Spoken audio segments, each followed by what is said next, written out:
तो चलिए अब हम लोग देखते हैं अगला लेक्चर।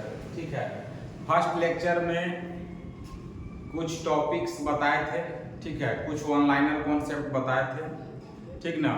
और हम शुरू में ही बोल दिए हैं कि ये सब लेक्चर उसको समझ में आएगा जिसका इंडक्शन मोटर पढ़ा हुआ है।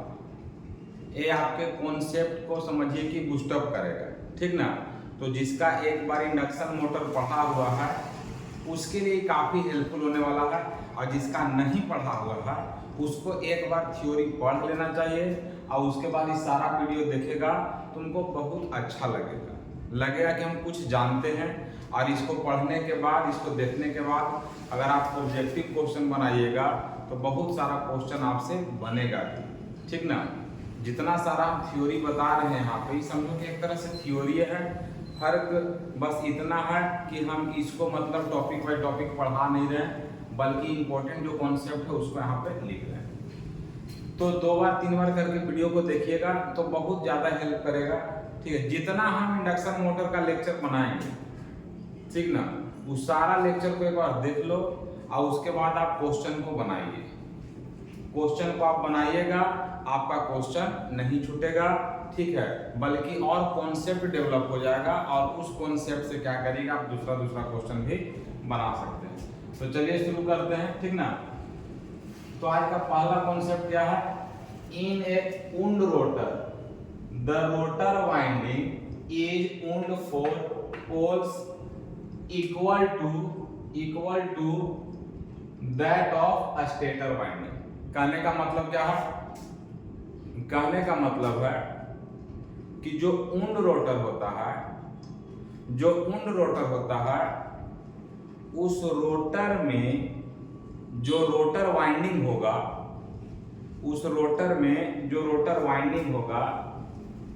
उस वाइंडिंग को उतना ही पोल के लिए किया जाता है जितना कि स्टेटर वाला वाइंडिंग पोल क्रिएट करता है। चलो इसे समझो। यहाँ पर जैसे मान लेते हैं, ठीक ना, मान लेते हैं कि ये हो गया स्टेटर, ठीक है, ये स्टेटर हो गया और ये आपका हो गया रोटर। अगर मान लो कि ये 4 पोल पैदा कर रहा है तो रोटर का भी जो वाइंडिंग होगा ये भी क्या करेगा? 4 पोल। लेकिन कंडीशन है कि रोटर कौन सा रोटर है? वुंड रोटर है। कंडीशन क्या है? वुंड रोटर है। अब देखो, तुमको पता ही है कि 2 ही प्रकार के रोटर होता है, एक स्क्वायरल केज होता है और एक स्लिप होता है। स्लिप वाला को ही क्या कहते हैं? वुंड रोटर कहते हैं। और जो वुंड रोटर होता है, जो स्लिप रोटर होता है, उस रोटर में जो रोटर वाइंडिंग होता है वो 3 फेज स्टार कनेक्टेड वाइंडिंग होता है, जबकि स्क्वायरल केज वाला में 3 फेज स्टार कनेक्टेड चाहे डेल्टा कनेक्टेड नहीं रहता। ओकरा में कौन सी रहता है? तो उसमें रहता है कि इंड रिंग रहता है, और इंड रिंग से इसके अंदर में शॉर्ट सर्किटेड कंडक्टर को हम लोग लगाते हैं।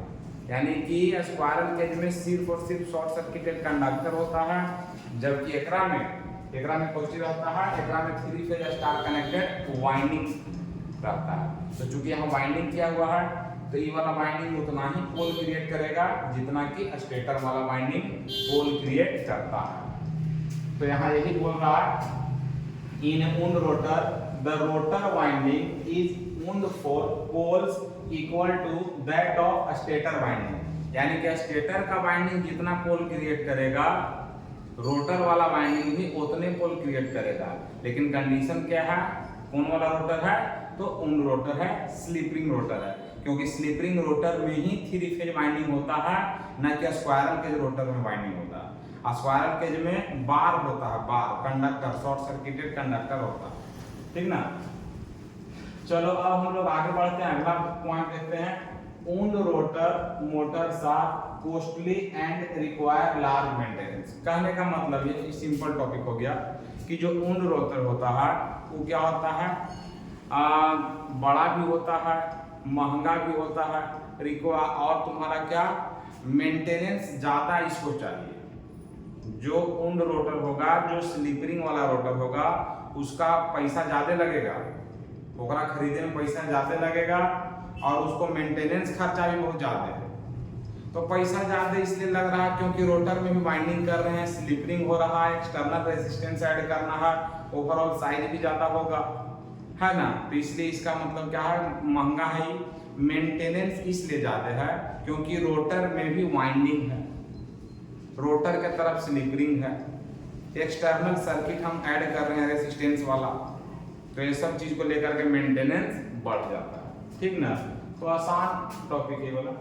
अगला है the maximum voltage is induced in rotor, maximum voltage is induced in rotor कब, ठीक है, when it is blocked, when it is blocked.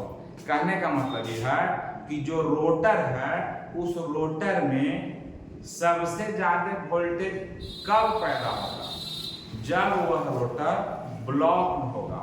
और ब्लॉक होने के मतलब कल वाला फर्स्ट लेक्चर में बताएं कि ब्लॉक होने के मतलब रुकल है, और रुकल के मतलब स्टैंड स्टिल कंडीशन है, और स्टैंड स्टिल कंडीशन होने के मतलब, स्टैंड स्टिल कंडीशन होने का मतलब nr बराबर 0 और s बराबर 1।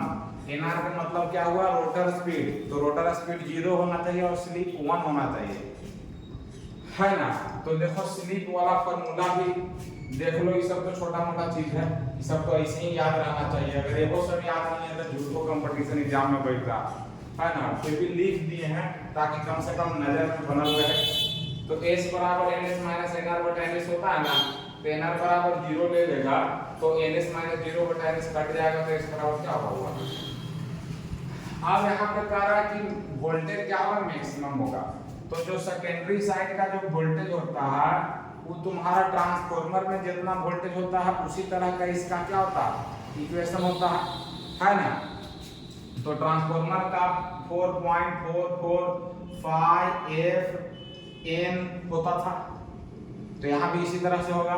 फर्क क्या हो जाएगा कि यहाँ पर ये वाइंडिंग फैक्टर से गुना हो जाता है। वाइंडिंग फैक्टर अब क्या है, थ्योरी में आप पढ़े होंगे, ठीक ना।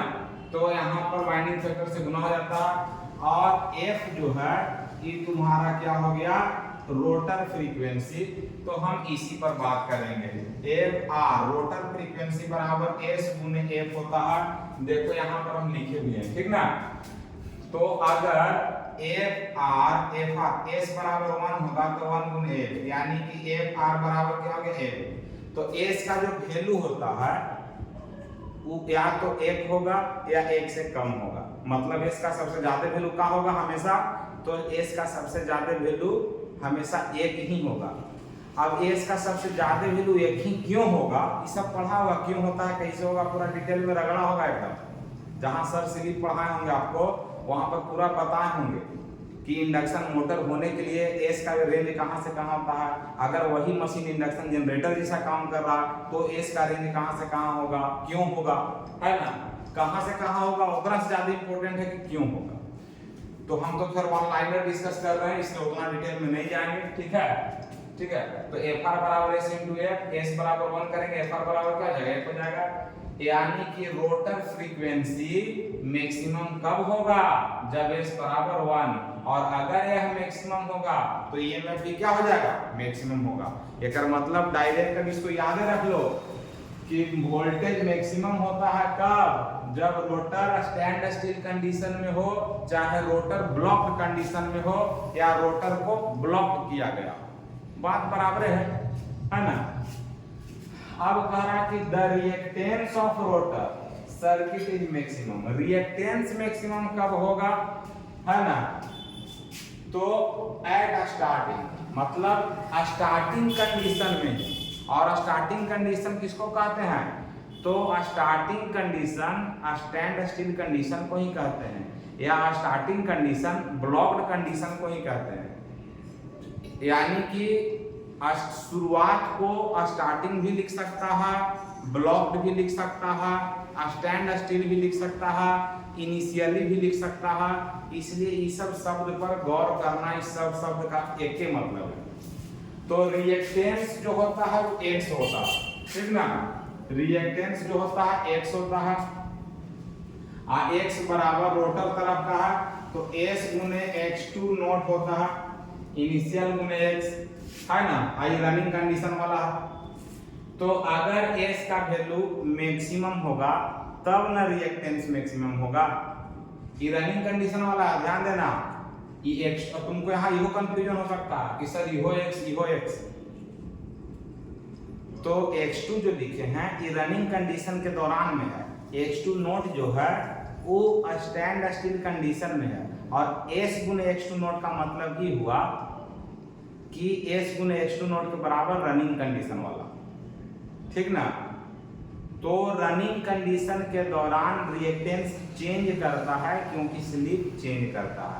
तो रनिंग कंडीशन के दौरान, ठीक है, या इंडक्शन मोटर में रिएक्टेंस मैक्सिमम कब होगा, तो जब S मैक्सिमम होगा, और S मैक्सिमम कब होगा, तो जब S बराबर 1 होगा, और S बराबर 1 कब होगा, जब रुकले रहेगा, मतलब अभी चला नहीं है, और चला नहीं है का मतलब स्टार्ट हो रहा है ना, चला नहीं है का मतलब कौन है कि अभी शुरू होने वाला है, अभी चलने वाला, ठीक ना। तो चलो अब यहाँ बात समझ गए। उसके बाद अगला नंबर में है the torque characteristic of 3 phase induction motor is similar to कौन मोटर, तो डीसी शंट मोटर। देखिए जब टॉर्क का फार्मूला पढ़े होंगे आप, तो देखे होंगे कि जो 3 फेज इंडक्शन मोटर है उसका जो टॉर्क जो होता है इनवर्सली प्रोपोर्शनल किसका होता है, स्पीड के होता है ना। पावर बराबर, यहाँ पर तुम देखा होगा कि टॉर्क डायरेक्टली प्रोपोर्शनल जो होता है तुम्हारा 1/ओमेगा लिखो क्योंकि यहाँ पर एंकर होता है, ठीक है। और उसी तरह से डीसी शंट मोटर में भी टॉर्क जो होता है इनवर्सली प्रोपोर्शनल किसका होता है, स्पीड का होता है। तो हम कह सकते हैं कि जो तुम्हारा 3 फेज इंडक्शन मोटर है, इस 3 फेज इंडक्शन मोटर का जो टॉर्क कैरेक्टरिस्टिक है, ठीक ना, टॉर्क कैरेक्टरिस्टिक है वह डीसी शंट मोटर के जैसा है। यानी कि सीधे सीधे बात किया जाए तो टॉर्क स्पीड की inversely proportional 3 phase induction motor में भी होगा और तुम्हारा डीसी शंट मोटर में भी होगा, ठीक है। अब यहाँ पर देखो अगला बहुत इंपॉर्टेंट है, magnetising current of 3 phase induction motor is 30% से लेकर 50% तक। यानी कि जो मैग्नेटाइजिंग करंट है, अब मैग्नेटाइजिंग करंट केकरा कहते हैं, मने इहो जाने के मन कर रहा होगा तुमको, है ना। तो मैग्नेटाइजिंग करंट क्या होता है, वर्किंग करंट क्या होता है, ये सब चीज आपको थ्योरी में अच्छा से क्लियर रहना चाहिए। अगर ये क्लियर नहीं है तो फिर थोड़ा समझने में दिक्कत होगा और तुमको लगेगा कि ये सब पूरा यूजलेस है, ये सब का कोई महत्व नहीं है। लेकिन जो लड़का एक बार थ्योरी खाली ऊपर भी सुनना होगा किसी सर का भी क्लास, तो उसको ये सब बहुत मजा आएगा, उसको लगेगा कि डायरेक्ट हमको इम्पोर्टेंट कंक्लूजन मिल रहा। तो यहाँ हम आपको इम्पोर्टेंट कंक्लूजन ही डायरेक्ट दे रहे हैं जो इफेक्टिवली आपको काम आने वाला है, मतलब इस शॉर्ट नोट बनाने में तुमको बहुत हेल्प करेगा, ठीक ना। तो 3 फेज इंडक्शन मोटर ट्रांसफार्मर के जैसा ही होता है। तो ट्रांसफार्मर में भी मैग्नेटाइजिंग करंट होता था, एकरो में मैग्नेटाइजिंग करंट है, वहां पर भी वर्किंग करंट होता था, यहाँ भी वर्किंग करंट है। लेकिन यहाँ पर मैग्नेटाइजिंग करंट बहुत ज्यादा है, 30% से लेकर 50% तक। ऐसा क्यों? तो ऐसा इसलिए है क्योंकि यहाँ पर जो मैग्नेटिक फील्ड बन रहा है वो तुम्हारा एयर गैप में बन रहा है, और एयर गैप में रिलक्टेंस ज्यादा होता है, ठीक ना। रिलक्टेंस ज्यादा होगा तो हमको ज्यादा करंट देना होगा ज्यादा मैग्नेटाइज करने के लिए, नहीं तो मैग्नेटाइज नहीं होगा फिर कोई काम ही नहीं होगा, ठीक है। ये हम ऊपर बता रहे हैं, डिटेल में तुमको जब आप पढ़ रहे होंगे तो बहुत अच्छा से सेमेस्टर क्लास में भी इस बात को समझाएं, ऐसा नहीं कि नहीं समझाएं, ठीक ना। तो यहाँ पर इसको बस याद रखना है कि magnetising current of 3 phase induction motor is 30% to 50%, ठीक है। अब इसे देखो छोटा कुछ कंक्लूजन है जिसको डायरेक्ट याद रखना है, बाकी प्रूफ तुमको थ्योरी वाला नोट्स में मिल जाएगा इसका। जैसे रोटर फ्रीक्वेंसी एफ आर बराबर एस गुने एफ होता है, तो रोटर फ्रीक्वेंसी एस गुने एफ क्यों होता है, कैसे होता है, ठीक ना। तो ये प्रूफ किया हुआ होगा। The rotor speed N R बराबर 1 - s गुने एन एस क्यों होता है, क्यों होता है, कैसे होता है, पढ़ा होगा। और स्लीप स्पीड किसको कहते हैं, तो सिंक्रोनस स्पीड और रोटर के स्पीड के डिफरेंस को हम स्लीप स्पीड कहते हैं। और जो सिंक्रोनस स्पीड है ये किसका स्पीड है, तो ये आरएमएफ का स्पीड होता है, रोटेटिंग मैग्नेटिक फील्ड का स्पीड होता है।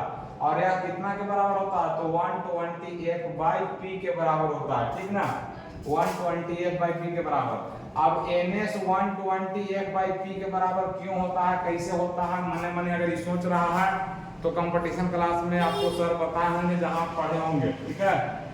तो sleep speed is given by ns minus nr, ठीक है, और स्लीप बराबर ns माइनस nr बटे ns होता है। तो कुछ बेसिक फार्मूला है, इस सब चीज को डायरेक्ट याद रखना। मेन जो डाटा यहाँ बता रहे हैं उसको सोच के समझ के अच्छे से एकदम दिमाग में कंठस्थ करते चलो, क्योंकि एग्जाम में आपको उतना टाइम नहीं मिलता है कि आप बैठ के गाल पर हाथ पर रख के और वहाँ सोच ले जा रहा। रूम में देखो टेक्निकल पढ़ना बहुत मजेदार है, रूम में पूरा एकदम लगेगा कि रिसर्चर के जैसा काम कर रहे हैं हम, पूरा एकदम सोच ले जा रहा, लेकिन उतना वहाँ सोचे के टाइम नहीं मिलेगा बाबू। तो वहाँ सोचे के टाइम नहीं मिलेगा, और से बढ़िया है कि रूम में सोच लीजिए, और जिसको सोच लिया है समझ लिया है ओकरा याद कर लो, जो सोचा गया है समझा गया है उसको हम रट लेते हैं, ताकि वहाँ जैसे ही दिखे खटाक से एकदम मार दे, समय बचेगा। टाइम मैनेजमेंट बहुत इंपॉर्टेंट होता है, ठीक ना। तो अगर वीडियो बढ़िया लग रहा है, ठीक है, अगर वीडियो बढ़िया लग रहा है कि कुछ एकरा से हेल्प होने वाला है, तो मोटिवेट करने के लिए चैनल को सब्सक्राइब कर लीजिए, ठीक है, वीडियो को शेयर कर दीजिए, और कमेंट में तनी बढ़िया कमेंट भी कर दीजिए। तो चलो मिलते हैं नेक्स्ट लेक्चर में, तब तक के लिए जय हिंद, जय भारत।